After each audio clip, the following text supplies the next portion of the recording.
నేను ఆమేన్ అనేవాడను. ఆమేన్ అనే మాట సత్యాన్ని స్థిరపరిచే నినాదం. దేవుని వాగ్దానాలకు క్రీస్తు ఆమెన్ అనగా అవును అన్నట్లే ఉన్నాడు.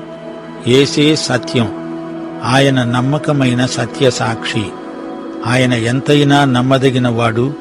ఆయన సాక్ష్యం ఎంతో విశ్వసనీయమైంది. సంఘానికి యేసు ప్రత్యక్ష సాక్షి. యేసు దేవుని సృష్టికి ఆది. ఆయన ఆల్ఫా ఒమేగా. ఆయనే మొదలు ముగింపు, ఆది అంతము.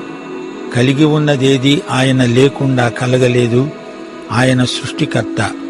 సత్యానికి మూలం ఆయనే. ఆమెన్ అనేది యేసు పేరే. యేసే మనకు దేవుని ఎదుట ఆమెన్. యేసు మాటే వినదగింది, నమ్మదగింది. సృష్టికర్త తన సృష్టిని గురించి చెప్పింది నమ్మదగిన సాక్షి.